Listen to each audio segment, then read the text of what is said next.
মনে মনে কথাটা বলেই মুখ ঝামটা দিল কেয়ান।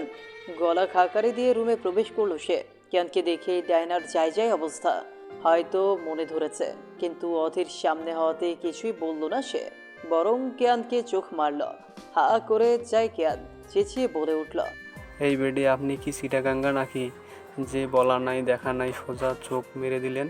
হ্যাঁ, আমি জানি আমি সুন্দর, কিন্তু তাই বলে আমার দুলাভাইয়ের সামনে চোখ মারবেন নাকি? আমার লজ্জা করে না? আসেন একটু কিনারায় যাই, তারপর দেখি কি কত চোখ মারতে পারে আর কি কত চর মারতে পারে। সাথে একটু চুল ছেঁড়াছেড়ি হলে খারাপ হবে না নিশ্চয়ই, একটু মজাই হবে। আসেন দেখি। অধীর ঠোঁট কামড়ে হাসল। ডায়না হা হয়ে রইল। বড় বড় চোখ করে এই ছেলেটাকে দেখলো সে। কিয়ান পাত্তা না দিয়ে অধীরকে বলে, এই যে বেয়াদব ছেলে, মানে আমার মামার কাছে, আপনাকে এখনই আমার মামার নিচে আসতে বলছি, না হলে উনি উপরে এসে পড়বেন নাকি? না। বেচারার কোমরের যে অবস্থা, এতে এতে করে এই বয়সে বারবার ওঠানামা করা ঠিক হবে না। অধীর ডায়নার দিকে তাকিয়ে বলে, ডায়না ডার্লিং, আমি একটু আমার কিপটা শ্বশুরের সাথে দেখা করে আসি, কেমন? ডায়না মাথা নাড়ায়। সে আপাতত কিছু বলার উপযোগী নয়। কেয়ানের কথায় সে এখনো ঘোরের মধ্যে আছে। অধীর চলে আসে। কেয়ান একটু গিয়ে আবারও ফিরে এসে থুতু দিল ডায়নার উপর। ফির ছুটে গেল বাইরের দিকে। কানে বেজে উঠল একটা শব্দ, ডাইনি বুড়ি। কথাটা যে ডায়নাকে বলেছে সেটাই সে নিশ্চিত। ডায়না কটমট করে বিড়বিড় করে বলে, এইটাকে তো পরে দেখে নিব, আগে অধীরকে পটিয়ে নেওয়া যাক তো। কেয়ান আর অধীরের নিচে আসতেই সবাই অধীরকে ঘিরে ধরল। শেখ সাহেব কান্না করতে লাগলেন। অধীরকে দেখা মাত্রই তেড়ে আসলেন তার দিকে। কেয়ান কিছু বলবে, কিন্তু অধীরের নাসূচক মাথা নাড়ানো দেখে সে পা পিছিয়ে নেয়। শেখ সাহেব এসে অধীরকে ধরতে নিলে তখনই সে চেঁচিয়ে আশিক খানকে বলে, কি গো শ্বশুর মশাই, আমার মেয়ের জামাইকে আপনার সামনে অপমান করছে আর আপনি চুপচাপ দেখছেন? কিছু তো বলেন। আশিক খান দাঁত কিরমির করল। চারপাশে চোখ বুলিয়ে তাকায় আবারও তাদের দিকে। সামনেই দালানটা চুরচুর হয়ে তার ভাঙা ইট গুলো পড়ে আছে। কিছু সময় আগেও এই উঁচু বাড়িটা দেখে সে কত কথাই না বলেছিল। সবকিছু এক নিমিষেই শেষ করে দিয়ে এখন ছেলেটা তার সাথে হিয়ালি করছে। আশিক খান রেগে বলেন, চুপ করো বেয়াদব ছেলে। অধীর এবার আশিকের দিকে তাকিয়ে বলে, এখন বেয়াদব হই আর যাই হই না কেন, আমি কিন্তু আপনার মেয়ের জামাই। এটাকে অস্বীকার করতে পারবেন নাকি? আশিক খান একটা দীর্ঘশ্বাস ফেলেন। তিনি যত বেশি বলবেন তত বেশি এই ছেলেটা তাকে শোনাবে। তার চেয়ে বরং চুপ করে দাঁড়িয়ে থাকাই শ্রেয়। আশিক চুপচাপ দাঁড়িয়ে রইল। শেখ সাহেব এবার রাগী গলায় বলে, আজ তোকে খুন করে ফেলবো আমি। আমার বাড়িটা তুই ভেঙে দিয়েছিস। অধীর কপাল কুঁচকে বলে, হোয়াট? কি বলেন শেখ সাহেব? আমি আপনার বাড়ি ভেঙে দিয়েছি? কিভাবে? উপস্থিত সবাই অবাক চোখে তাকিয়ে আছে অধীরের দিকে, কিন্তু সে নিচের ধাঁচেই বলে, আমি তো আপনাদের সাথে রুমের মধ্যে ছিলাম। আর বলেন তো, আমার মতো মাছুম বাচ্চা এই বাড়িটা কি করে ভেঙে ফেলবে? এটা কি আদৌ সম্ভব? আমার হাত ভেঙে যাবে না তাহলে? শেখ সাহেব আরো রেগে যান। তারপর বলেন, একদম মিথ্যা বলবি না। তুই উপরের রুমে দাঁড়িয়ে বলেছিলি যে আজ নাকি এই বাড়িটা ভেঙে যাবে, আর তাই হলো। অধীর বিরক্তি নিয়ে বলে, আজব তো, আমি এটা বলতেই পারি না, কিন্তু তাই বলে বাড়ি ভেঙে গেলে আমার কি? এখন আমি যদি বলি যে আপনার আরো 3টে বউ আছে আর আপনি তাদের লুকিয়ে রেখেছেন, এখন কি এটা সত্যি হবে নাকি? মানুষ কথা বলতেই পারে। শেখ একটু থতমত খেয়ে যায়। শুকনো একটা ঢোক গিলে আমতা আমতা করে বলে, আমার সাথে হেয়ালি করার ফল ভালো হবে কিন্তু। যখন গোড়াটায় পচা, তখন ভালো ফল হওয়ার আশা করাটাও বোকামি শেখ সাহেব। শেখকে নিচের থেকে ছাড়িয়ে অধীর সবার উদ্দেশ্যে বলে, কোনো প্রমাণ ছাড়া আমাকে হেনস্থা করার চেষ্টা কেন করা হচ্ছে? রেজি, আমি কিন্তু এটা সহ্য করব না। এত অপমান হওয়ার পর আর এখানে থাকা যাচ্ছে না। আমি বরং আমার ডার্লিং এর সাথে একটু ঘুরে আসি। কোথায় ডিয়ার? কথাটা শুনেই একজন ছুটে এসে অধীরের পাশে দাঁড়িয়ে পড়ল। নিচের মেয়েকে শত্রুর সাথে দেখে রেগে গেলেন শেখ সাহেব। অবিশ্বাস্য গলায় বলেন, ডাইনা, তুই ডায়না অধীরের এক হাত জড়িয়ে ধরে বলে, কিসব বলছিস? মাথা ঠিক আছে তো? তোর চুল আমি একটা একটা করে ছিঁড়ব। শয়তান বেটি, তোর জামাই তোকে ছেড়ে পাশের বাড়ির জরিনার সাথে পালিয়ে যাবে দেখিস। আমার বরের দিকে নজর দিস। আর এই হতচ্ছাড়াকে দেখো কত আহ্লাদে দাঁড়িয়ে আছে। মন তো চাইছে এখনই ওকে খুন করে ফেলি। কি যেন বলে ছিল, ডার্লিং। আহা, আমার অধীর বেবি। ওর বেবিকে আমি আমি আমি শেষ করে দেব। ফোনটা ছুঁড়ে মারলো মাটিতে। রাগে গজগজ করতে করতে পায়চারি করতে লাগলো সে। ধীরে ধীরে কদম ফেলছে আরোহী। 3 মাসের মধ্যে পেটটা বেশ ভালো করেই দেখা যাচ্ছে তার। বেশ গোলুমোলু হয়ে গিয়েছে। রাগের কারণে ফর্সা গাল দুটো লাল টুকটুকে হয়ে আছে। মন চাইছে সব কিছু এলোমেলো করে দিতে, তবে এখন কিছু করতে পারছে না সে। অধীরকে সামনে পেলেই খুন করে ফেলতো সে। তবে তার ভাগ্য ভালো, না হলে এই বউটার হাত থেকে আজ তার নিস্তার ছিল না। বারবার নিঃশ্বাস নিয়ে নিজেকে শান্ত করছে সে, কিন্তু কোনো মতেই শান্ত হতে পারছে না। দরজায় টোকা দেওয়ার শব্দে ঘুরে তাকায় আরোহী। একজন মাঝবয়সী মহিলা হাতে দুধের গ্লাস নিয়ে দাঁড়িয়ে আছে। আরোহী তাকে দেখে বলে উঠল, পুপিমা, আমি ওকে পেলে মেরে ফেলবো। আজ তো প্রথম একটা খুন করবই। মহিলাটা অবাক হয়ে বলে। প্রথমে কাকে মারবি? আরোহী নিচের পেটে হাত রেখে ধীরে ধীরে এগিয়ে আসলো। তারপর রাগী গলায় বলে, প্রথমে তোমার ছেলেকে খুন করব, তারপর সবাইকে। কি পেয়েছে কি ওরা সবাই? এই 3 মাসে অনেক জ্বালাতন করেছে আমাদের। না ঘরের বাইরে যেতে দেয়, না বাগানে। উল্টো ফোনে আজগবি জিনিস দেখিয়ে আমার মাথা নষ্ট করে দেয়। এখন বলো, তোমার ছেলে কোথায়?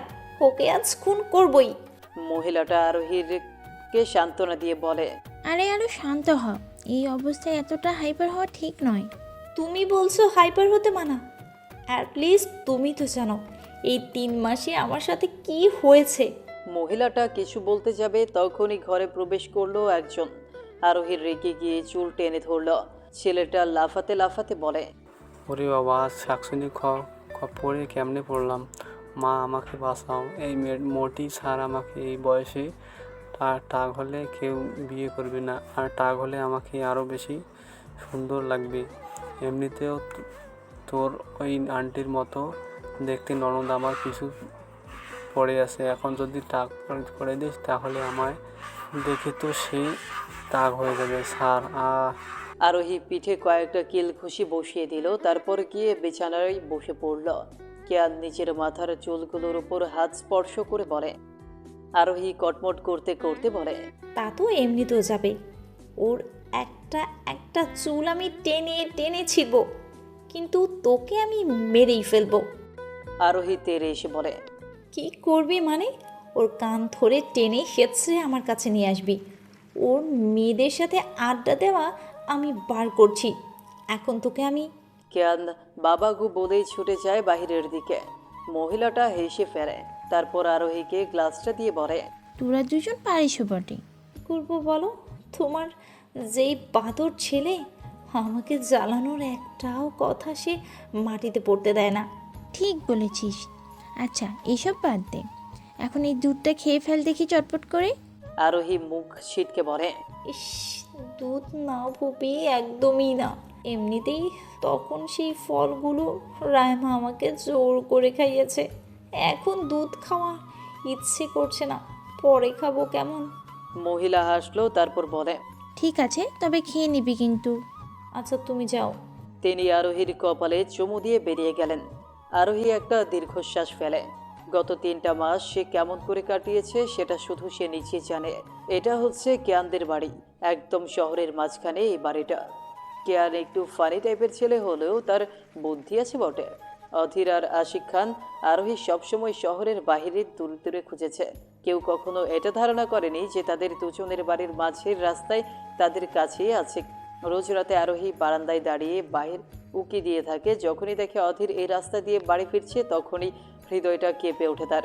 আরোহী এই 3 মাসে একবারও বাড়ি থেকে বের হয়নি, তাই কারো নজরেও পড়েনি। কেয়ান নিজের বাড়িতে থাকে না, এটা সবাই জানে। আর এটাও জানে যে তার বাড়ি খালি। সেই কারণে কারো ধারণায় আসেনি যে আরোহী এখানে হতে পারে। কেয়ানের মাফিয়া জিজ্ঞেস করে। কেয়ান সবটা বলার পর তিনি দেশে ফিরে আসেন শুধুমাত্র আরোহীর জন্য। মেয়েটা যে বড্ড একা, আর এই অবস্থায় তো তাকে একা ছাড়তে পারবে না। রাইমাও একই বাড়িতে থাকে আরোহীর সাথে, কিন্তু সে তাকে এখনো পুরো সত্যিটা বলেনি। পুরো সত্যিটা নাকি অধীর নিজেই বলবে। আরোহীও আগ বাড়িয়ে কিছু বলেনি। তার যতটুকু জানে মন শান্ত হয়েছে, তাতেই সে খুশি। তার অধীর দাঁড়িয়ে আছে। মধ্যরাত, চারদিকে অন্ধকার বিচরণ করছে। শূন্য রাস্তা আর তার অলিগলি, কোথাও কোনো মানুষকে দেখা যাচ্ছে না। ব্যস্ত নগরীটা নীরব হয়ে পড়ে আছে। চারদিকে ঠান্ডা বাতাস বয়ে যাচ্ছে। আকাশে আজ চাঁদ নেই, তার সাথে তারাগুলো লুকিয়ে পড়েছে অন্ধকার আকাশের নিচে। গভীর ঘুমে তলিয়ে আছে আরোহী, হাত পা ছড়িয়ে ঘুমিয়ে আছে সে। ল্যাম্পপোস্টের মিটমিটে আলো এসে পড়েছে আরোহীর মুখে, ফর্সা গালটা দেখে যাচ্ছে, তার সাথে দেখা যাচ্ছে ফুলে ওঠা পেট। সোজা হয়ে ঘুমিয়েছিল সে। হঠাৎ করেই তার ঘুমের ব্যাঘাত ঘটিয়ে আগমন হলো কোনো এক যুবকের। মন ভরে তাকে দেখতে লাগলো, যেন কত শত দিন দেখে না তাকে। যুবকটি এগিয়ে এসে পেটের অংশের কাপড়টুকু সরিয়ে নিল, ফর্সা ফোলা পেটের ওপর স্পর্শ করলো নিজের ঠোঁট। ঘুমের মধ্যে নড়ে চড়ে উঠল আরোহী। এবার হাত ধরে তার উল্টো পিঠে ঠোঁট স্পর্শ করতে চোখ মেলে তাকায় আরোহী। ল্যাম্পপোস্টের আলোয় এক দাড়িযুক্ত পুরুষের নির্ঘুম চোখ দেখে ভরকে যায় সে। কোনো কিছু না ভেবেই চিৎকার করলো সে। আ কিয়ান জিয়ান! মুখ চেপে ধরলো কেউ একজন, এতে আরো বেশি ভরকে যায় আরোহী। উত্তেজিত হয়ে কোনো দিকে না চেয়ে বসিয়ে দিল সে হাতে এক কামড়। অগত্য যুবকটি ব্যথায় কোকিয়ে উঠল, কিন্তু বেশি সময় মুখ ছেড়ে রাখলেই যে বিপদ। হিতে বিপরীত হয়ে গেলে সবাই তাকেই দোষী সাব্যস্ত করবে। লোকটা আবারও মুখ চেপে ধরল, ছটফট করতে লাগলো আরোহী। তার এমন অবস্থা নেই যে লাফিয়ে উঠে পড়বে বিছানা ছেড়ে, তাই মুখ বুজে ঘুমাতে লাগলো। লোকটা দাঁতে দাঁত চেপে ব্যথা সহ্য করছে।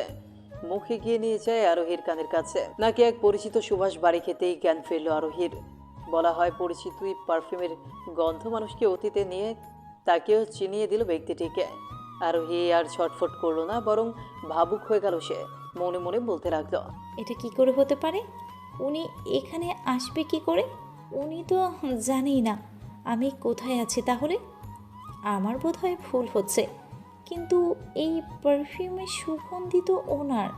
আরোহী ভয়ে ভয়ে শুকনো ঢোক গিলল। ছেলেটা কানের কাছে এসে নিচের ওষ্ঠ স্পর্শ করতেই ধাক্কা দিল আরোহী। বিছানা থেকে মাটিতে পড়ে গেল লোকটা। আরোহী ধীরে ধীরে উঠে বসে। লাইট অন করতেই নজরে এলো মাটিতে মুখ থুবড়ে পড়ে থাকা এক এলোমেলো যুবককে।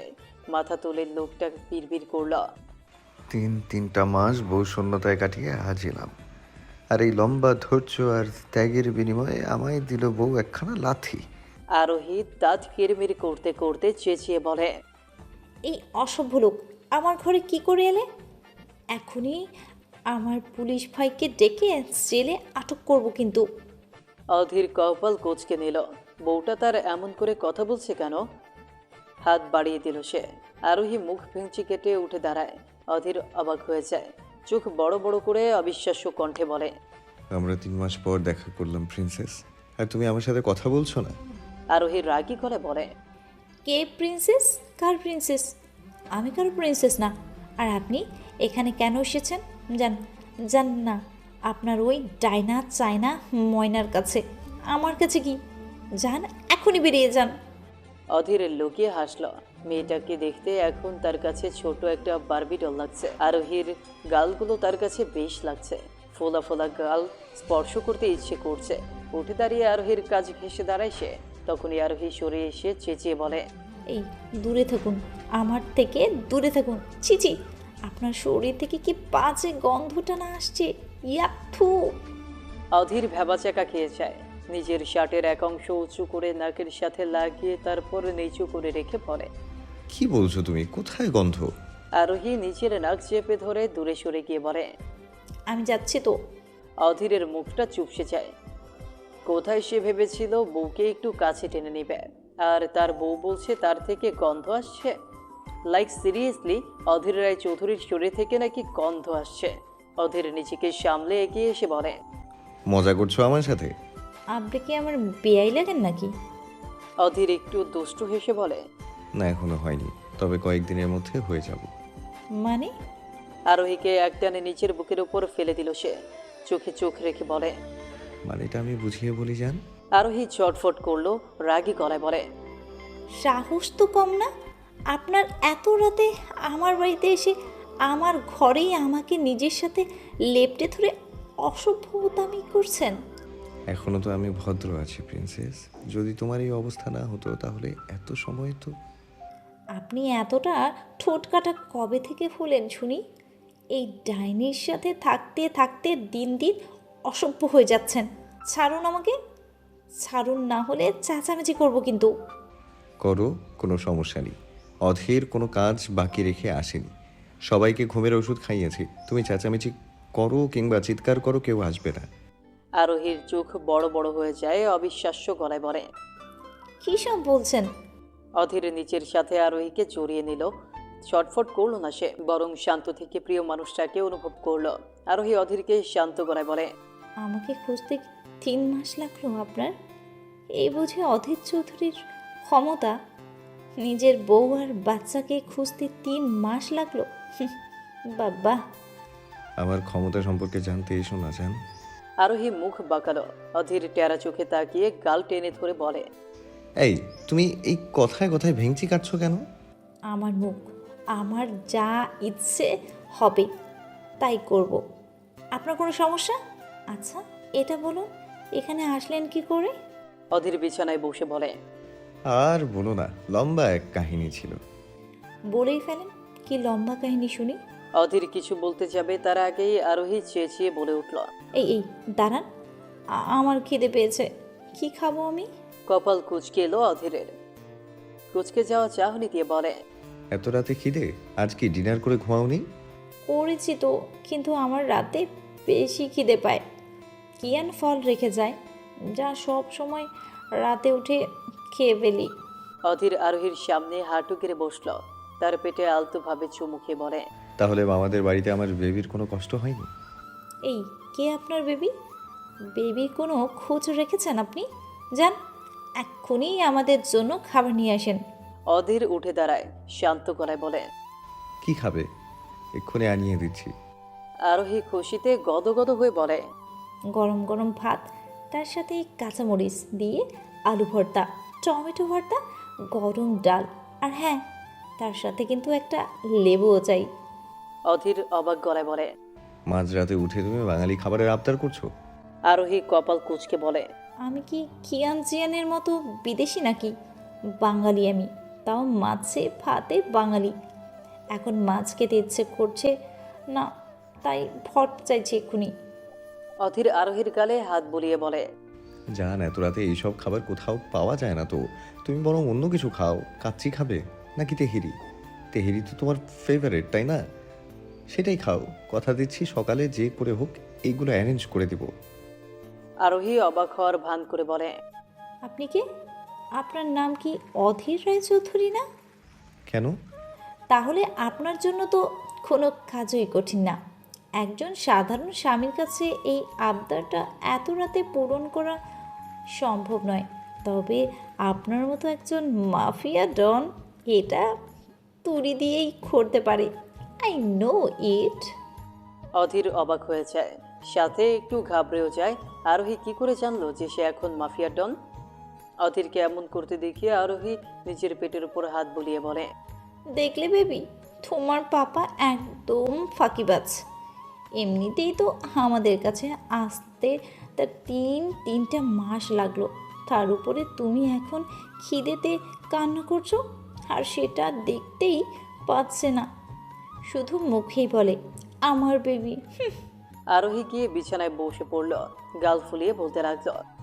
এখন যদি ডায়না ময়না চায়না এই আবদারটা করতো, তাহলে দেখা যেত অধীর রায়চৌধুরী কত দাপট। আমরা তো আর কেউ না। অধীর এক হাত কোমরে রেখে এক ভ্রু উঁচু করে আরোহীকে দেখছে। কালো রঙের একটা নাইট ড্রেস পরে আছে সে।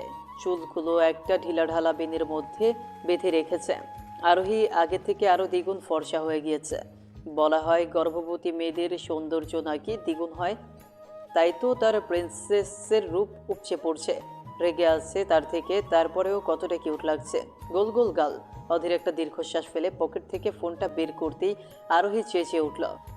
এই খবরদার, যদি শুভ্রকে দিয়ে এসব আনিয়েছেন তো আপনি এনে দিলেই আমি আর বেবি খাবে, না হলে না। অধীর বেচারা হয়ে যায়।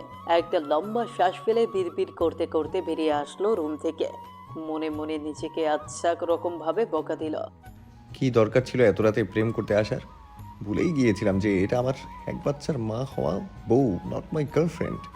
এসেছিল আমাকে জড়িয়ে ধরতে, একদম ধাক্কা দিয়ে দিল্লি পাঠিয়ে দিয়েছি। কথাটা বলেই হাসলো আরোহী। সে নিজেও অনেক খুশি অধীরকে দেখে, তবে নিজের খুশিটা সে এখন প্রকাশ করতে চাইছে না।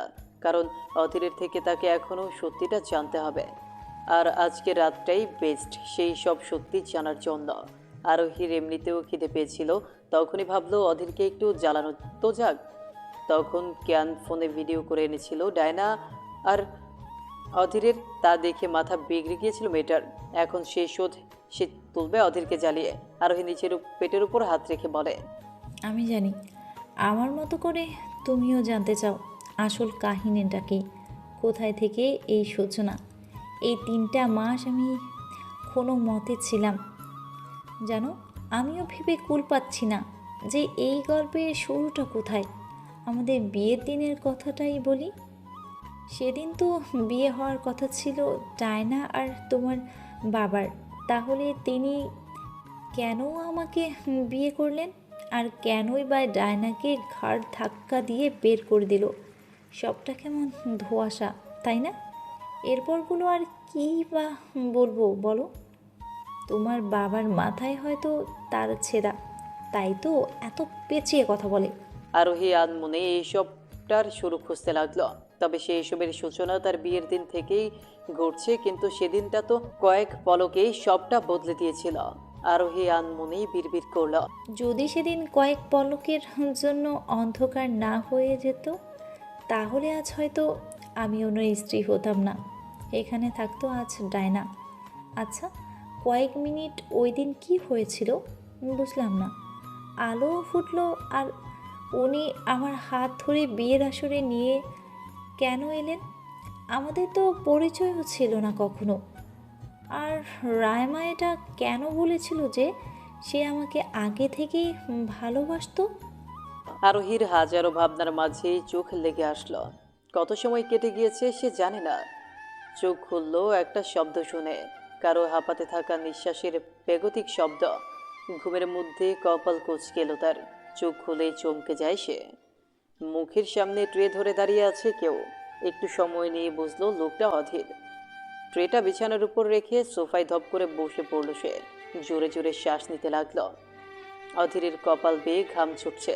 আরোহী তার এমন অবস্থা দেখে বলে, আরে এত বাজে অবস্থা কি করে হলো আপনার? অধীর টেরা চোখে তাকায়, রসিয়ে রসিয়ে বলে, তোমার পুলিশ ভাই আমাকে তাড়া করছে, তাই ছুটে এসেছি। আরোহী লুকিয়ে হাসলো, তারপর বলে, নিশ্চিত কোথাও কোনো অকাম করেছেন, তাই তো আমার ভাই আপনাকে তাড়া করেছে। অধীর দাঁতের দাঁত চেপে বলে, মেয়েদের সাথে প্রেম। কুশন এসে সোজা মুখের সাথে বাড়ি খেয়ে পড়ে গেল।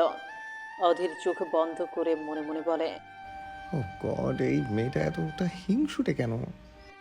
আরোহী আরো একটা কুশন ছুঁড়ে মেরে বলে, তুই আর মানুষ হবি না, সব সময় মেয়েদের কথাই মুখে থাকে তাই না? এই 3 মাসে কত মেয়ের সাথে কথা বলেছিস, আমি সবটাই জানি। অধীর একটা দীর্ঘশ্বাস ফেলে উঠে দাঁড়িয়ে আরোহীর কাছে বসল। ট্রের মধ্য থেকে একটা থালা নিয়ে খাবার সার্ভ করতে করতে বলে, বউ, তুমি এতটা হিংসুটে কেন বলো তো?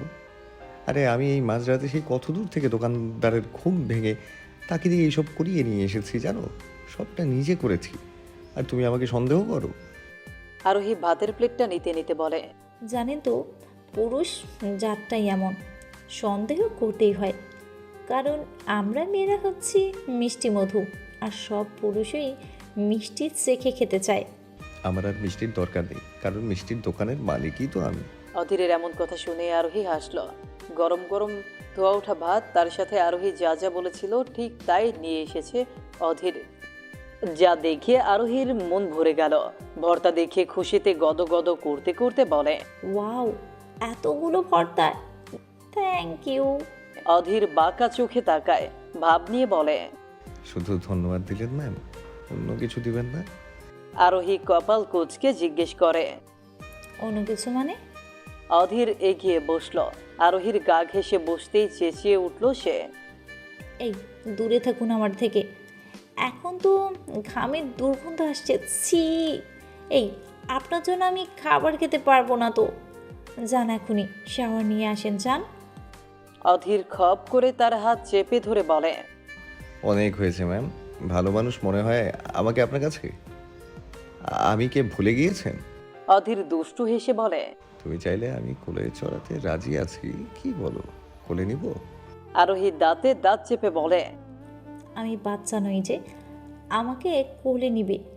এখন চুপচাপ বসে আগে খাবার খাই, তারপর আপনার কাহিনী শুনি।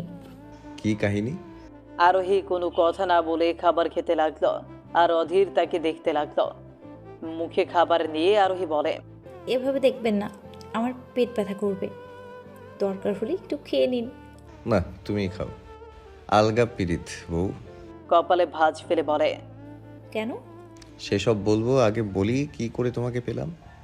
আরোহী নড়ে চড়ে বসে বলল, হুম, আগে বলুন এসব খাবার কোথা থেকে আনলেন?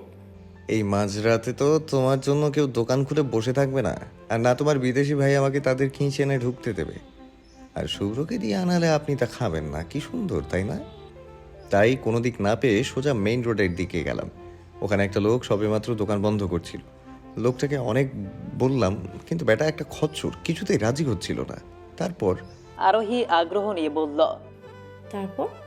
অধীর শান্ত গলায় বলতে লাগলো, তারপর আর কি, পা উপরে ধরে মাথাটা নিচে ঝুলিয়ে এক কথায় উল্টো করে ঝুলিয়ে রেখেছিলাম কত সময়। তারপর বেটা কত সুন্দর করে পই পই করে ভাত রান্না করলো, সাথে ভর্তাও। আরোহী হাসতে লাগলো। হাসতে হাসতে গড়াগড়ি খাচ্ছে সে। অধীর একটুখানি হাসলো। এবার আরোহী বলে, তো বলুন আমাকে কি করে পেলেন? আর পেলাম কোথায়, ঘুষ দিয়ে তারপর দেখা করার সুযোগ পেয়েছি। মানে? অধীর এক হাত দিয়ে আরোহীর ঠোঁটে লেগে থাকা খাবার মুছে দিয়ে বলতে লাগলো, আর বলো না, তোমার কিয়ান ভাই আসলেই আমার শালাও। তোমাকে জেলাস ফিল করানোর জন্য আজ আমার সামনেই ভিডিও করলো। ও মনে করেছে আমি কিছুই দেখিনি। গত 3টা মাস রাত নেই দিন নেই যেখানে আমি তোমাকে না খুঁজেছি। কোথাও তোমার কোনো হদিস পাইনি। আবিরকে যতবার জিজ্ঞেস করেছি ততবারই সে একটা কথাই বলতো, আমি কিছু জানি না। নিজের ওপর অনেক রাগ হতো। আমি কেমন লোক যে কিনা নিজের স্ত্রী আর বাচ্চাকে খুঁজে বের করতে পারছি না। আজ যখন কিয়ানকে ভিডিও করতে দেখলাম তখন বুঝে গেলাম যে আমার ডায়রার সাথে কথা বলা ভিডিও করে সে তো তা দেখে দেখে হাসবে না, বরং তোমাকে জেলাস ফিল করিয়ে নাচবে। তাই হলো, আমি কিয়ানকে ধরলাম, তাকে বলি তুমি জানো আরোহী কোথায়? হ্যাঁ জানি তো। আমি তখন অবাক হয়ে বলি, তাহলে এতদিন বলনি কেন? তুমি আমাকে জিজ্ঞেস করেছিলে নাকি? তখন কি যে করতে মন চেয়েছিল ওকে বলে বুঝাতে পারছি না। শালা যদি হয় এমন, তাহলে দুলাভাইকে তো মানতেই হবে বলো। আমি সব সময় আবিরকেই জিজ্ঞেস করেছি আরোহী কোথায়, আর সে একটা উত্তর দিত জানি না। আসলেই আবির জানতো না তুমি কোথায় আছো, সবটা কিয়ান জানতো। তবে আমি বা তোমার বাবা তাকে কখনো জিজ্ঞেস করিনি, আজ করলাম আর তার এই উত্তর ছিল। আরোহী হাসলো। আসলে কিয়ান বেশ একটা ছেলে। অধীর আবারও বলতে লাগলো, ওর পেট থেকে কথা বের করেছি তো ঠিক আছে, কিন্তু তোমার কাছে আসতে ঘুষ দিতে হয়েছে আমাকে। আরোহী কপাল কুঁচকে বলে, কি ঘুষ? অধীর হাসলো। তারপর বলে, অনুর ফোন নম্বরটা আর নতুন একটা ফোন। ওর ফোন নাকি তুমি আছড়ে ভেঙে ফেলেছো। হ্যাঁ, কিন্তু অনুর নাম্বার দিয়ে ও কি করবে? অধীর ভাবলেশীন ভাবে বলে। আর আমরা কি করছি না? আরোহী জিজ্ঞাসু সুরে বলে, প্রেম করছি না আমরা। ওরে আমার প্রেম রে! এখন এইসব বাদ দিয়ে কাহিনী বলতে শুরু করুন। কোন কাহিনী? আরোহী নড়ে চড়ে বসলো। তারপর শান্ত গলায় বলে, আপনার অতীত, আপনার বাবা মায়ের অতীত, আর আমার অতীতটাও। তার সাথে কেন এই শত্রু শত্রু খেলা, সবটা আজ বলুন প্লিজ। অধীর দৃষ্টি নত করে মাটির দিকে চেয়ে রইল। কয়েক সময় পার হয়ে গেল সেখানেই।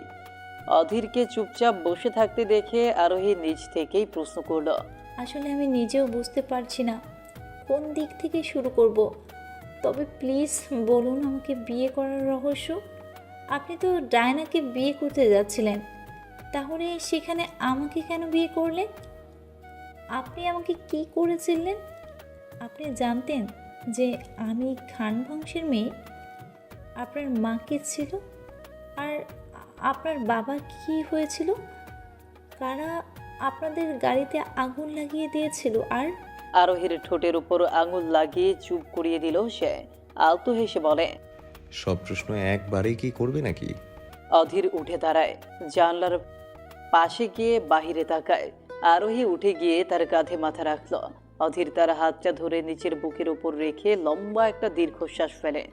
অধীর ধীরে ধীরে বলতে লাগলো, আমার মায়ের নাম রায়মা, রায়মা চৌধুরী। চৌধুরী বাড়ির একমাত্র মেয়ে। স্বভাবে বেশ রাগী আর গম্ভীর ধরনের মেয়ে ছিলেন উনি, তবে বেশ প্রতিভা সম্পন্ন মেয়ে উনি। তাই তো নিজের বাবার বিজনেস উনি নিজে একাই সামলাতেন। নানার দুজন সন্তান ছিল, বড় আমার মা আর ছোট ছেলে আরাফাত চৌধুরী, মানে অনুষ্কার অলির বাবা। আমার মা বিয়ের আগে থেকেই আতিক খানকে পছন্দ করতেন, কারণ উনি ছিলেন অনেক নম্র ভদ্র ছেলে। আতিক খান ছিলেন আশিক খানের সৎ ভাই, দাদার দ্বিতীয় পক্ষের ছেলে ছিলেন উনি। আশিক খানের মা বেঁচে থাকা অবস্থায় উনি আতিক খানের মাকে বিয়ে করেন নিজের ইচ্ছাতে, যা সহ্য করতে পারেননি তার প্রথম স্ত্রী। অনেক কষ্টে আতিক খানের মা নিজের সতীনের সাথে সংসার করেন, কিন্তু আতিক খানকে জন্ম দিতে গিয়ে দুনিয়া ছেড়ে চলে যান ওনার মা। সৎ মায়ের কাছে বড় হতে লাগলো আতিক খান, বাবার জন্যেই ছেলেকে দেখেছিল উনি। আতিক খানের সবচেয়ে প্রিয় মানুষটা ছিল তার বড় ভাই আশিক খান। দুজনের অনেক ভালো সম্পর্ক ছিল, কখনো সৎ ব্যবহার তারা করেনি। আতিক খানের সৎ মা তার বাবার সামনে দেখিয়ে বেড়াতো যে সে তাকে কত আদর যত্ন করে, তবে কি আসলেই তাই? একবেলা খেতে দিত তো বাকি দুবেলা না খাইয়ে রাখতো, ভালো পোশাক পরতে দিত না, বাড়ির অনেক ছোট কাজ তাকে দিয়ে করাতো। সৎ মায়ের সব গুণ তার মধ্যে ভরে ভরে ছিল। এক টেবিলে সহজে খেতে বসতে দিত না, আরও কত কি, সেসব না হয় অন্য একদিন বলবো। আরোহী অবাক চোখে অধীরকে দেখছে। ছেলেটা একটা ফাঁকা ঢোক গিলল, নিজেকে শক্ত করে আবারও বলতে লাগলো, কোনো মতে দিন কাল কেটে যাচ্ছিল ওনার। কখনো নিজের ওপর করা অত্যাচারের বিরুদ্ধে কথা বলেননি উনি। মা ছিল না তো, তাই সৎ মা যেমনই হোক মা তো ছিলেন, এইটাই তার কাছে অনেক। আশিক খান বিয়ে করলেন, তিনি নিজের বাবার ব্যবসার হাল ধরতে চাইলেন, আর তা করতে দিল তার বাবা। এদিকে দিয়ে রায়মা চৌধুরী নিজের বাবার ব্যবসায় অনেক উন্নতি করে ফেলেছেন। নানা আর দাদা দুজনেই বন্ধু ছিলেন, কখনো তাদের মধ্যে স্বার্থ জিনিসটা কাজ করতো না। তবে আশিক খান বিজনেসে ঢোকার পর থেকেই উনি হিংসা করতে লাগলেন, কারণ আমার মা ছিলেন বুদ্ধিমতী। তার বুদ্ধি দিয়ে বেশ বিদেশে অনেক নাম ডাক হতে শুরু করলো চৌধুরী পরিবারের, যেটা সহ্য করতে পারছিল না আশিক খান। তার হিংসে হতে লাগলো কেন রায়মার এত নাম ডাক হচ্ছে। এরই মাঝে আতিক খান আর রায়মা চৌধুরীর বিয়ে হয়ে গেল। তারা দুজন একে অপরকে আগে থেকেই পছন্দ করত। বিয়ের পরপরই শুরু হলো আমার মায়ের উপর অমানবিক নির্যাতন। অধীর একটু থামল। আরোহী তার দিকে এক দৃষ্টিতে তাকিয়ে আছে। আরোহীর হাত ধরে সোফায় বসিয়ে দিল সে। এই অবস্থায় এত সময় ধরে দাঁড়িয়ে থাকা ঠিক নয় মেয়েটার জন্য। অধীর নিজেও তার পাশে বসল, তার মাথাটা নিজের বুকের সাথে চেপে ধরল। চোখ বুজে একটা লম্বা শ্বাস ফেলে আবারও বলতে লাগলো, মা যেই খাবারটা রান্না করতো তাতে আশিক খানের মা অতিরিক্ত লবণ মিশিয়ে দিত, সেটাও সবার অগোচরে। যখন সবাই খেতে বসতো খাবারে মুখ দেওয়ার মতো হতো না। আতিক খানকে দিয়ে অনেক কথাও শুনিয়ে থাকতেন। উনি সবসময় মাকে খোঁচা দিয়ে কথা বলতেন, সৎ শাশুড়ির থেকেও বেশি সৎ ব্যবহার করতেন। কখনো ভালো মুখে কথা বলেছেন কিনা সন্দেহ আছে। মা বাবাকে কিছু বললে সে একটাই বুঝিয়ে দিত যে তিনি তো আমার মা। রায়মা সংসার সামলাতে এতটা ব্যস্ত হয়ে পড়লো যে বিজনেস থেকে দূরে সরে যেতে লাগলো। আশিক খান এই জিনিসটারই ফায়দা নিয়ে রায়মাকে বিজনেস থেকে সরিয়ে দিলেন, কিন্তু সেখানে আতিক খান বসে গেলেন, যেটা তার জন্য অনেক খারাপ হলো। আতিক খান ঠান্ডা মাথায় সবটা দেখতেন, বুঝতেন, সৎভাবে কাজ করাই ওনার নীতি ছিল। তবে আশিক খানের এই জিনিসটা পছন্দ হলো না। আশিক খান বাবার ব্যবসার পেছনে নিজের কালো অস্ত্র পাচারের ব্যবসা শুরু করেন, যার কথা আতিক খান জেনে যান। উনি আশিক খানকে ওয়ার্নিং দিয়েছিলেন এই কালো ব্যবসা বন্ধ করতে, তবে তিনি আরও ধমকে উঠেছিলেন। তিনি ছলে বলে কৌশলে আতিক খানকে ব্যবস্থা থেকে সরিয়ে রাখতে চাইলেন, তবে ওনার বাবা করে দিলে একটা বড় কাজ। অধীর আবারও থামল। আজ বোধহয় একটু বেশি দীর্ঘশ্বাস ফেলছে লোকটা। আরোহী এক নজরে অধীরের মুখটা দেখছে। হাত বাড়িয়ে অধীরের মুখটা স্পর্শ করলো সে। মুলায়ম কণ্ঠে বলে, কি হলো বলুন, তারপর কি হলো? অধীর আরোহীর চোখে চোখ রেখে করুণ সুরে বলে, সেদিন যদি দাদু সেই কাজটা না করতেন তবে আজ আমরা সবাই এক পরিবারে থাকতাম। হয়তো মনে একে অপরের প্রতি হিংসা থাকতো, তবুও একসাথে তো থাকতে পারতাম। আরোহী অধীরের এমন কথা শুনে একটু চিন্তায় পড়ে যায়। তাই সে আবারও বলে, কি কাজ করেছিল দাদু, বলুন আমাকে। অধীর ফের বলতে আরম্ভ করলো, আতিক খান বিজনেস বুঝেন না, এই কথাটি রটিয়েছিলেন আশিক খান। নিজের বাবার কানে ছোট ভাই সম্পর্কে অনেক মন্দ কথা বলতে লাগলেন, যা এক পর্যায়ে অসহ্য লাগতে শুরু করলো ওনার বাবার কাছে। তিনি একদিন খান বাড়িতে বৈঠক ডাকলেন।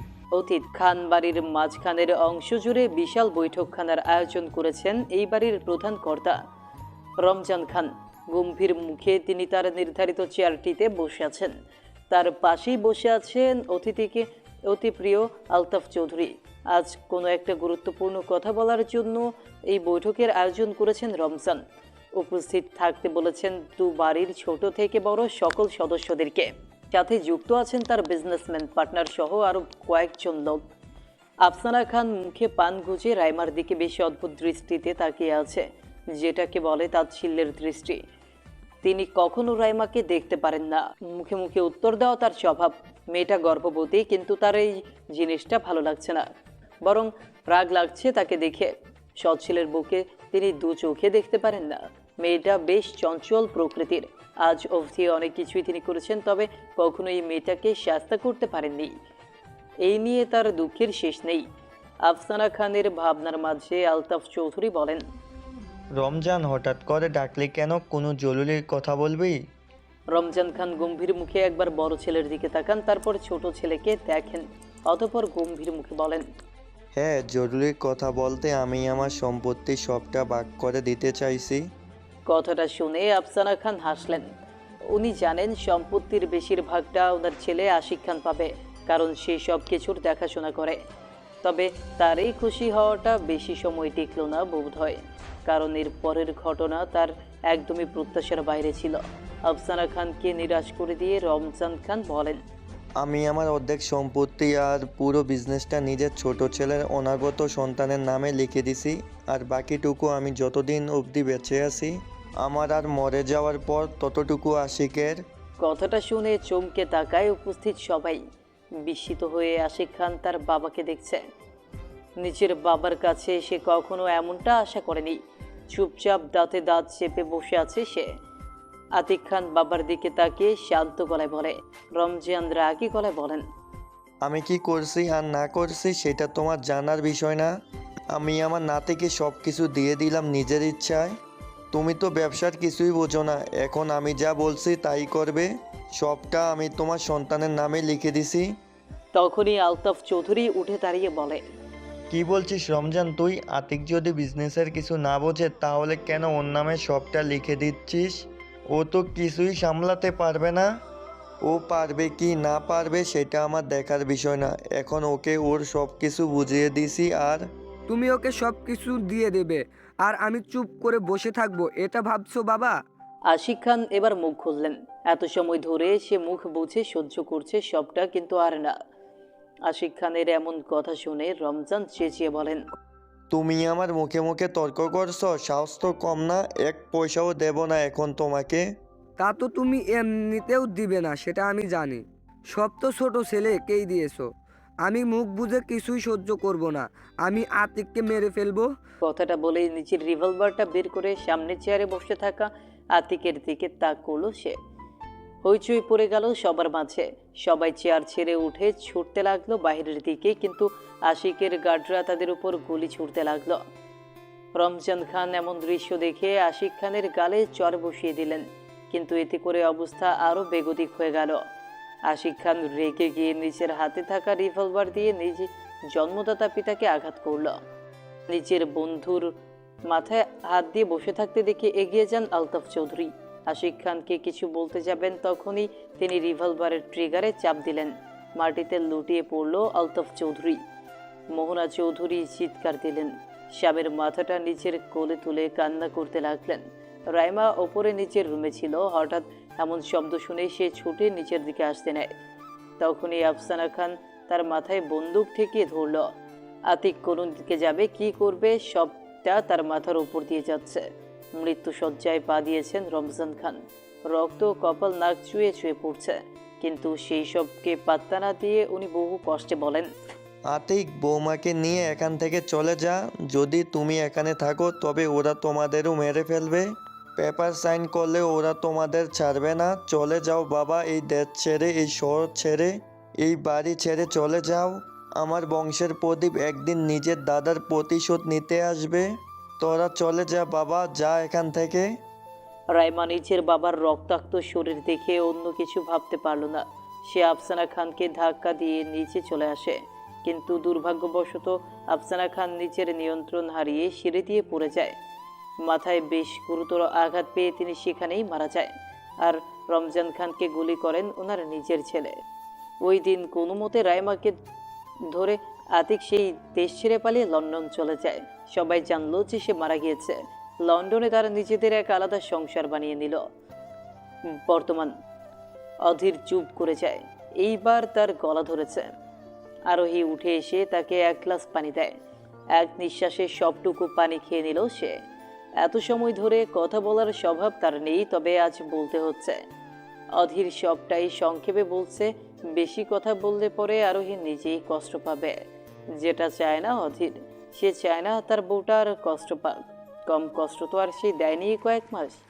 অধীর জানলার বাইরে সেই শূন্য আকাশটার দিকে নজর দিল। আজ তো আকাশে চাঁদ নেই, তবে তারা কেন আছে। একটা লম্বা শ্বাস ফেলে ডুব দিল সেই তিক্ত অতীতের পাতায়, যা তার থেকে অনেক কিছু কেড়ে নিয়েছে, আবার বহু কিছু দিয়েও গিয়েছে। রাইমা খুশিতে গদগদ হয়ে বলেছিল, সেদিন ছিল আতিকের জীবনের খুশির দিন, তবে সেই দিনটাই তার কাছ থেকে তার প্রিয় মানুষটিকে কেড়ে নিয়ে চলে গিয়েছে। তার প্রিয়তমা, তার জীবন সঙ্গী তাকে ছেড়ে সারা জীবনের জন্য চলে যায় না ফেরার দেশে। আর তার কাছে দিয়ে যায় দুটি ফুটফুটে শিশু।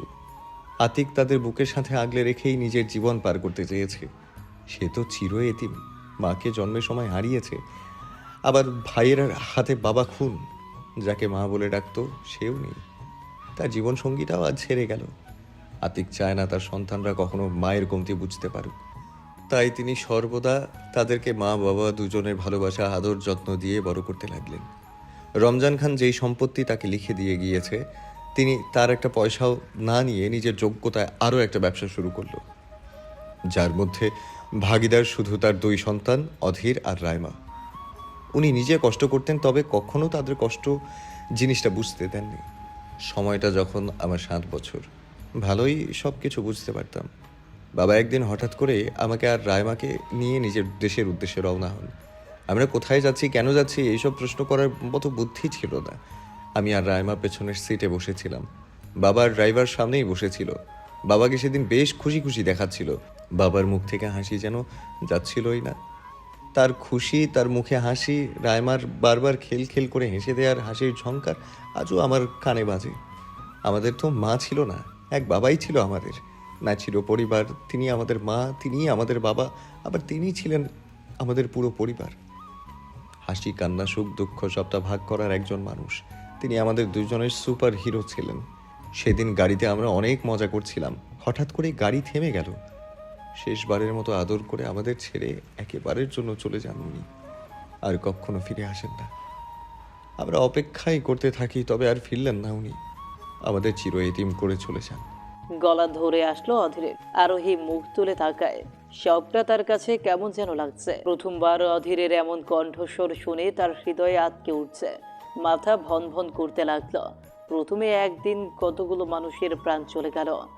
রমজান খান, তার স্ত্রী আফসানা খান, আলতাফ চৌধুরী, এতগুলো মানুষের প্রাণ চলে যায় সামান্য টাকার জন্য। সন্তান হয়ে পিতাকে হত্যা করতে একবারও ভাবলেন না আশিক খান? আরোহী ভয়ে শুকনো ঢোক গিলল। আর সে যে ওই পিতারই সন্তান, তাকে আঘাত করতে তো সে কোনো ভাবেই করবে না। তাই তো আরোহীর সন্তানকে আঘাত করতে সে সিঁড়িতে তেল ফেলে রেখেছিল। আরোহী একটা দীর্ঘশ্বাস ফেলে অধীরকে জিজ্ঞেস করে, তারপর কি হলো?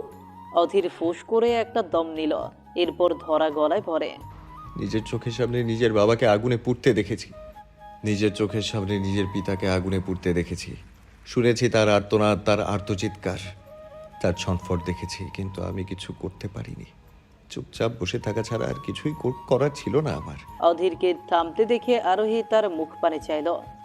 কেমন চলো করছে তার আখিদয়। বড্ড এলোমেলো হয়ে গিয়েছে ছেলেটা। অধীরকে এতটা এলোমেলো কষ্টের মাঝে কখনো দেখেনি সে। বিয়ের পর থেকেই দেখেছে ছেলেটা বড্ড সাহসী ও আত্মবিশ্বাসী, তবে আজ এত টলমলে কেন? নিজের পিতার কথা বলতে গিয়ে কি এমনটা?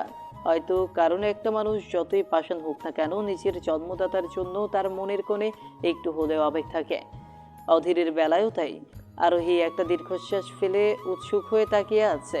অধীর ফের বলতে লাগলো, বাবা গাড়ি থেকে বেরিয়ে যাওয়ার পর অনেকটা সময় কেটে গিয়েছিল। রাইমা সিটে গা এলিয়ে দিয়ে শুয়েছিল। আমি বিরক্ত হচ্ছিলাম, অনেক বিরক্ত। গাড়িতে বসে থাকতে একটুও ভালো লাগছিল না, তাই ভাবলাম একটু বের হয়ে দেখি বাবা কি করছে। ড্রাইভারও বাহিরে ছিল। আমি বের হয়ে গাড়ির পিছনের দিকটাতে দাঁড়িয়ে সবটা দেখতে লাগলাম। গাড়ির পাশের দিকে 6 জন লোক দাঁড়িয়ে আছে, বাবা তাদের মধ্যমণি। আমি লুকিয়ে লুকিয়ে সবটা শুনতে লাগলাম। তাদের মধ্যে থেকে আশিক খান বলতে লাগলো, কি মনে করেছিলি আমি তোকে এত সহজে ছেড়ে দিব? দেখলি আজ তোকে তোর দেশে এনেই ছাড়লাম। বাবা অনেক অবাক হয়েছিল। সেদিন তাদের পৈশাসিক হাসিটা আজও আমার গায়ে কাঁটা দিয়ে ওঠে। বাবা তাদের কাছে যেটা আশা করেনি একদমই সেটাই তারা করেছিল। আশিক খান নিজের মায়ের খুলি মনে করতেন আমার মাকে। ওনার ধারণা, মা যদি সেদিন দাদিকে ধাক্কা না দিতেন তবে উনি আজ বেঁচে থাকতেন। 7 বছর পর বাবা ভেবেছিলেন যে হয়তো তার প্রতি রাগটা এখন নেই তার ভাইয়ের মনে। তবে তার ধারণাকে সম্পূর্ণ ভুল প্রমাণিত করে দিয়ে আশিক খান তার বুকে রিভলভার চেপে ধরে। মৃত্যুর ভয় ছিল না আমার পিতার চোখে, ভয় ছিল শুধু আমাদের দুজনের জন্য। আমি গাড়ির ব্যাক সাইড থেকে দাঁড়িয়ে দাঁড়িয়ে সবটা দেখছিলাম। সেটা বাবা দেখে ফেলে। সে আমার দিকে ঘুরে দাঁড়িয়েছিল, ইশারায় চুপ থাকতে বলেছিলেন। ভয়ে জড়সড় হয়ে গাড়ির পেছনের দিকেই লুকিয়ে পড়ি। তবে পর মুহূর্তেই দেখতে পাই অদ্ভুত এক দৃশ্য। আশিক খান তার বন্ধু শেখ সাহেবকে এগিয়ে আসতে বলেন। উনি হাতে ধরে রাখা রাইফেলটা এগিয়ে দেন বাবার দিকে। জানানো হয় এইটাতে সাইন করলেই আমাদের 3 জনকেই ছেড়ে দেবেন ওনারা। বাবার কোনো কালেই সম্পত্তির প্রতি কোনো লোভ ছিল না, কিন্তু নিজের বাবার দেয়া সম্পত্তির ওপর সাইন করার পরও তারা দমে যায়নি। আরও 2টো পেপারে এগিয়ে দিয়েছিলেন বাবার দিকে। বাবা অবাকই হয়। তার নামে যা লেখা ছিল সবটা দিয়ে দেওয়ার পরও তারা কিসের পেপার দিল এটা? পেপারটা ছিল বাবার এই 7 বছর ধরে যেই তিলে তিলে নিজের বাড়ি গাড়ি তৈরি করেছে সেই সব সম্পত্তির আর টাকা পয়সা সব কিছু তাদের নামে লিখে দিতে। কিন্তু এতে বাবা নাকচ করেন। তার কারণ ছিল সে এত বছর ধরে এই সব কিছু একটু একটু করে আমাদের 2 ভাই বোনের জন্য তৈরি করেছেন। এগুলো ব্যতীত আমাদের আর কিছুই থাকবে না।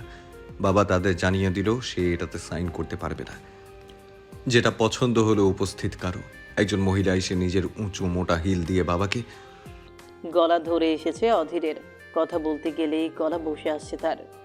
আরোহী অবাক চোখে তার দিকে তাকিয়ে আছে, মাথায় এখন আপাতত কিছুই ঢুকছে না। আরোহী অধীরকে বলে, কি করেছিল মহিলাটা? অধীর কাঁপা কাঁপা গলায় বলে, সেই হিল জুতো দিয়ে বাবার গালে আঘাত করতে লাগলো। বাবা চিৎকার করতে গিয়েও করছেন না, নত মস্তিষ্কেই দাঁড়িয়ে আছেন আর ভয় পাচ্ছেন যদি রায়মা আর আমি কিছু দেখে ফেলি। আমাদের চিন্তায় উনি চুপচাপ দাঁড়িয়ে থাকেন। এরপরও উনি সাইন করতে নাকচ করেন। শেখ এগিয়ে এসে ওনার গলার ওপর ছুরি ধরেন। তারপরও বাবা সাইন করতে নারাজ, কারণ তার নিজের কষ্টের টাকা ছিল ওগুলো। একটু একটু করে তিলে তিলে তা তিনি জুড়িয়েছেন, আর এই টাকাগুলোকে তারা অপবিত্র অসৎ কাজে লাগাবে এটা মানা ছিল তার জন্য মুশকিল। উনি জানেন সাইন করলেও তারা তাকে হত্যা করবে আর না করলেও করবে। শেখ আর নিজেকে ধরে রাখতে পারেননি। বিচ্ছিরি গালি দিয়ে বাবার একটা হাত কেটে ফেললো একজন লোক। তারা ছিল 6 জন। আমার বাবাটা না তখন অনেক কষ্ট পেয়েছিল জানো আরু। গলা কাটা মুরগির মতো ছটফট করছে, তো ও মুখ দিয়ে একটু একটু শব্দ বের করেননি। রায়মার যদি ঘুম ভেঙে যায় মেয়েটা সহ্য করতে পারবে না এই সব। বাবারা কেন এমন হয় বলো তো? আমার অনেক কষ্ট হচ্ছিল, থাকতে না পেয়ে ছুটে গিয়েছিলাম বাবার কাছে। তখনই কেউ একজন আমার চুল টেনে ধরে পাশে হাত ধরে দাঁড় করিয়ে দিল। লোহা গরম করা হয়েছে পাশে, সেটা এনে সজোরে বাবার গালে ঢুকিয়ে দেয়া হয়েছিল। চিৎকার করতে চেয়েছিলাম, মুখ চেপে ধরলো একজন। আশিক খান সহ তারা বাকি 5 জন একের পর এক আঘাত করেই যাচ্ছেন। আমি তার হাতে কামড় দিয়ে দেই, এর কারণে উনি আমাকে চড় মারলেন। বাবা ব্যথায় আর নড়তে পারছেন না। বাবা বাবা বলে চিৎকার করতে চাইলাম, তবে পারলাম না। বাবার আরেক হাতের আঙ্গুল দিয়ে টিপসই নিল তারা। খুবই পাষাণ তাদের মন ছিল। বাবা আর নড়ছেন না। হঠাৎ করেই গাড়ির ওপর আর বাবার ওপর কিছু একটা ছিটাতে লাগলেন। বুঝতে পারলাম না কি। একটু পর মুহূর্তেই বাবার শরীরের ওপর ম্যাচিস ছুঁড়ে মারতে দেখে আমার টনেক নড়ল। রায়মা তখনও বাবাকে দেখতে পেয়েছিল, ভয়ে জড়সড় হয়ে গাড়ির সিটের সাথে লেপ্টে বসেছিল। আমার বোনটা, যাতে ওর মুখের শব্দ শুনে কেউ আমাকে আঘাত না করে সেই ভয়ে নিজের হাত দুটো দিয়ে মুখ চেপে ধরে ফুঁপাতে লাগলো। বোনটা সহ্য করতে পারছিল না বাবার চিৎকার, আর্তনাদ, ছটফট সব কিছু কানে বারবার বাজে। মস্তিষ্কের প্রতিটা নিউরন জানান দিচ্ছে আমার বাবা কষ্ট পাচ্ছে। চোখ দেখছে গলাকাটা মুরগির ন্যায় তাকে ছটফট করতে, কিন্তু আফসোস আমি তার জন্য কিচ্ছু করতে পারছি না। এই আফসোস আমি কোথায় রাখবো বলো তো? জন্মের সময় মাকে হারিয়েছি, মা কি জিনিস কেমন তা বলতেও পারি না।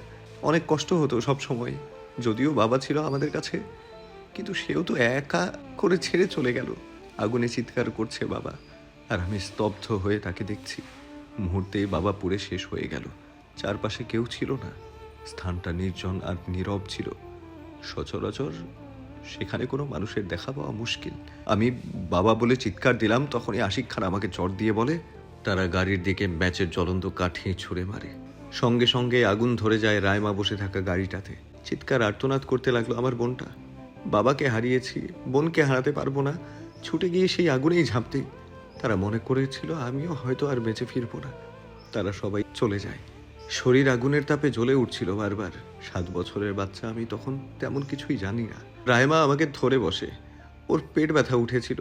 ও আমাকে বারবার চলে যেতে বলেছিল, কিন্তু কি করব বলো? আমি ওকে মরতে দিলে যে চির এতিম হয়ে যাব।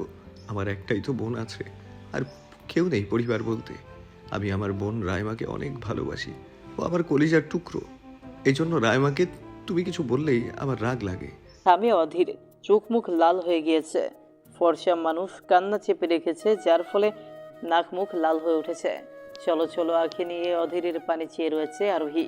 বড্ড অবিশ্বাস্য লাগছে সবটা। তার বাবা এতটা পাষাণ হতে পারে কি করে? আর সেই 6 জন লোক, তারাও এতটা নির্দয় কি করে হলো? আরোহীর তো কান্না করতে মন চাইছে, তবুও চুপ করে শুনছে সে। অধীর আর রাইমার আরেক অতীত তার এখনো জানা বাকি। আরোহী বলে, রাইমাকে কি করে বাঁচালেন? অধীর ফের ধরা গলায় বলতে লাগলো, রায়মাকে কোনোভাবে বের করতে পারছিলাম না গাড়ি থেকে। ছোট মস্তিষ্কে কিছু ঢুকছিল না। কোনো দিক না চেয়েই ওকে পিঠে তুলে নেই। শরীরে বেশ আঘাত পেয়েছে ও। আমিও জখম অবস্থায় ছিলাম, কিন্তু কোনোভাবে আমাকে আর রায়মাকে হসপিটালে যেতেই হতো। নির্জন রাস্তায় আমি রায়মাকে পিঠে করে হাঁটছি। বারবার ফেলে দেওয়ার উপক্রম হচ্ছে, আবার ওকে হারানোর ভয়ও হচ্ছে। শরীরে শক্তি পাচ্ছিলাম না, কিন্তু ওকে নিজের সাথে জড়িয়ে রাখছিলাম, কারণ ওকে যদি হারিয়ে ফেলি তবে আমার কেউ নেই যে। ওকে হারানোর ভয় আমাকে আমার ব্যথা ভুলিয়ে দিয়েছে। 4 ঘন্টার পথ হেঁটে প্রধান সড়ক পেরিয়েছিলাম।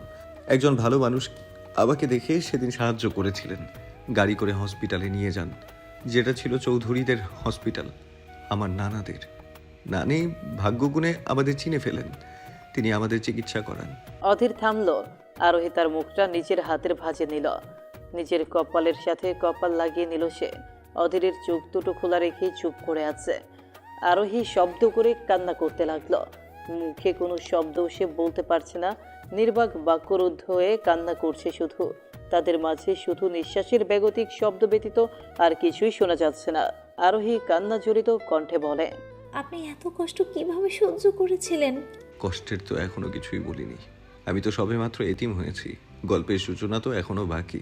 আমার ডেভিল হওয়া বাকি, তোমাকে দেখা বাকি, আর নিজের বেস্ট ফ্রেন্ড নামক গোপন শত্রুর কথাটাও তো বাকি।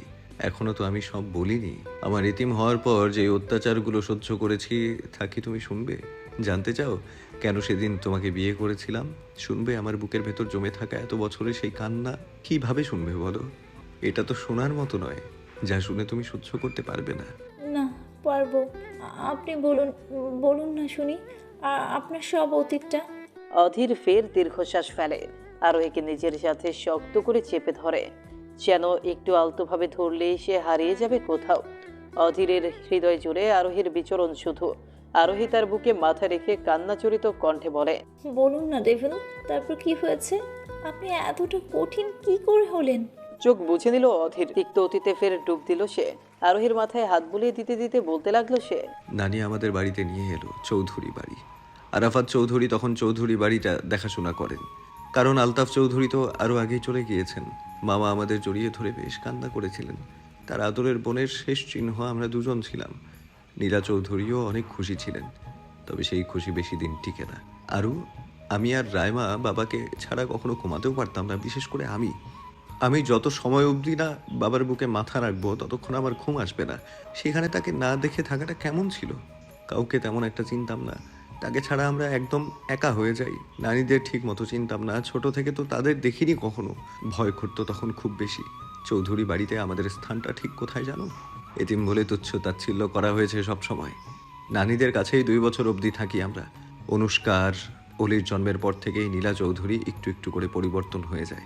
যদিও আমার সাথে কখনো খারাপ ব্যবহার করেনি, তবে ইশারা ইঙ্গিতে সর্বদা এটা বুঝিয়েছে যে রায়বা আর আমি এতিম।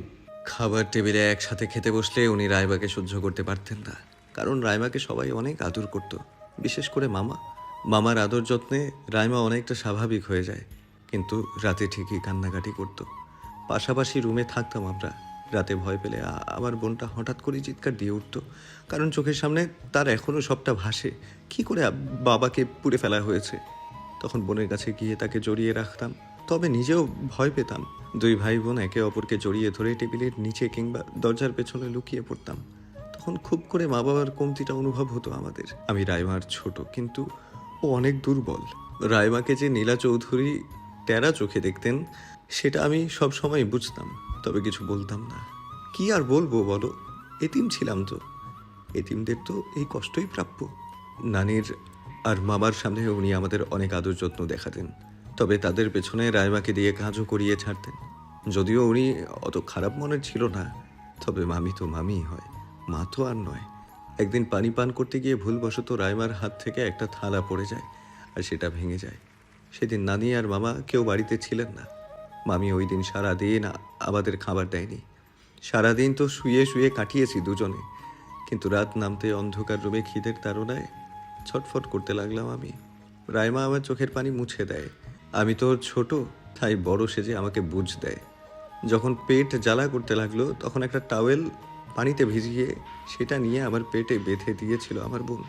তার ভুলের কারণে আমিও খিদের জ্বালা সহ্য করছি, এটা মানতে কষ্ট হচ্ছিল তার। সারা রাত সে জেগে থেকে আমার মাথায় হাত বুলিয়ে দিয়ে গল্প শুনিয়ে ঘুম পাড়ানোর চেষ্টা করছিল, কিন্তু তার পেট ব্যথা উঠে যায়। বয়সটাই বা তখন কত ছিল আমাদের। তার ব্যথায় কোকিয়ে ওঠার শব্দে যেন আমার ঘুম ভেঙে না যায়, তার জন্য আমার ছোট বোনটা ওয়াশরুমে গিয়ে মুখে কাপড় ঢুকিয়ে পেট ধরে চিৎকার দিয়েছিল। আমি সবটাই বুঝেছিলাম। আর অধীর থামল, চোখ মুখ ভরে উঠেছে, শ্বাস নিতে কষ্ট হচ্ছে তার। আরোহী অধীরের দিকে পানি বাড়িয়ে দেয়। অধীর আরোহীর দিকে তাকিয়ে ধরা গলায় বলে, সেই রাতকে আমি আর ভুলতে পারবো না অরু। খিদে যে কতটা কি সেটা ওই রাতে বুঝেছিলাম, দেখেছিলাম বলে না আর্তনাদ। আজ কত খাবার ফেলে দেই, তবে সেই রাতে একটা দানাও নসিব হয়নি আমাদের কপালে। বোনের কান্না দেখে আমি মুখ চেপে ধরে কান্না করছিলাম। বড্ড না অসহায় লাগতো তখন। আমরা এতিম ছিলাম, হ্যাঁ এতিম। তারপরও কোনো মতে দিন কেটে যাচ্ছিল আমাদের, কারণ আমরা দুই ভাই বোনে একসাথে ছিলাম। এই কারণেই হয়তো কষ্ট আমাদের ভেঙে ফেলতে সক্ষম হয়নি। যদি রায়মা কান্না করতো তবে আমি তাকে বোঝাতাম, হাসানোর চেষ্টা করতাম। আর যদি আমি কান্না করতাম তবে ও আমাকে গল্প শুনিয়ে শান্ত করত। কিন্তু হঠাৎ করেই নীলা চৌধুরী আরাফাত চৌধুরীকে বলে রায়মাকে লন্ডনে ফেরত পাঠিয়ে দিল। বলেছিল ভালো ভবিষ্যৎ হবে, আর আমাকে সুইজারল্যান্ড।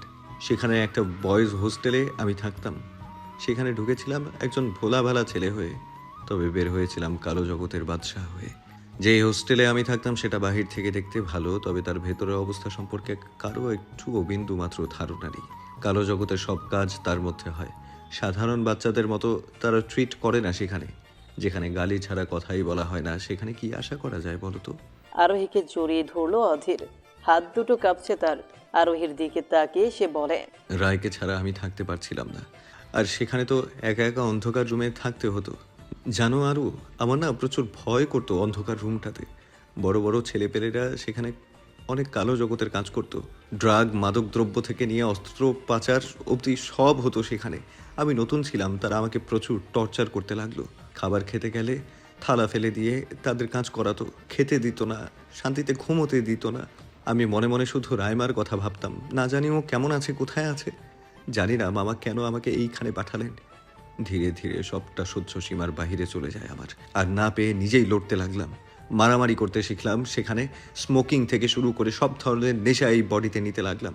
এই কয়েক বছরের মাঝে অনেক কিছুই চেঞ্জ হয়ে যায়। আমার একজন সঙ্গী হয়, ওর নাম ছিল ভীর। ওকে ওর বাবা এখানে রেখে যায় শক্ত এবং কঠিন হতে। ভীর আমার সব থেকে কাছের বন্ধু হয়ে যায়। সব একসাথে করতাম আমরা।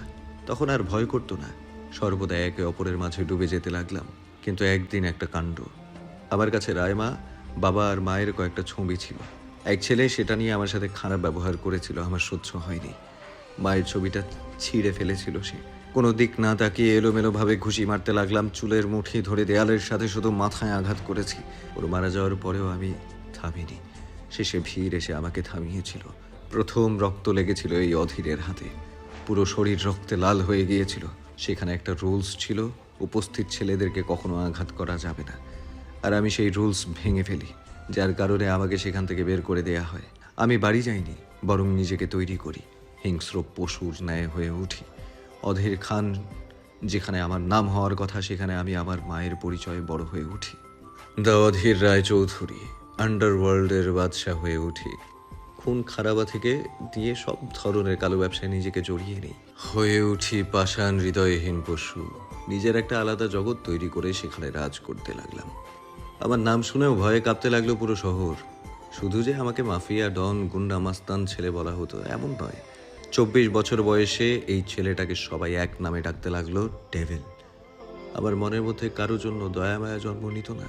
দিনের পর দিন রক্ত দিয়ে গোসল করে উঠতাম। চোখের সামনে ভাসত বাবার হত্যাকারীরা। প্রতিশোধ নেওয়ার তাড়নায় আমি সবাইকে হন হন করে খুঁজতে লাগলাম। আমার এই ব্যস্ততার মাঝে আমার নামের ফায়দা লুফে নিতে লাগলো ভিড়। আবার পেট পিছে সে আমার নাম ব্যবহার করে নিজের নারী পাচারের ধান্দা শুরু করে। আমার বন্ধু হয়ে আমার সাথে বিশ্বাসঘাতকতা করে সে। তবে কি জানো, এইসব জেনেও আমি চুপ থাকিনি। নারীদের প্রতি আমার ছিল অনেক সম্মান। বলবো না মাফিয়ার গ্যাংস্টার হয়েও আমি সাধু পুরুষের ট্যাগ লাগিয়ে বেড়ানোর জন্য এমন করেছি, বা বলছি আমার মা ছিল নারী আর আমার বোনও ছিল নারী। তাদের পর আমার জীবনে আগমন হলো তোমার আসার পর কত কিছুই তো ছেড়ে দিয়েছি, কিন্তু ভিড় একের পর এক কাজ করেই যাচ্ছে। একদিন এমন কিছু করে যার কারণে অধীর থেমে যায়। চোখ বন্ধ করে শ্বাস নিল সে। আরোহীর দিকে তাকিয়ে বলে,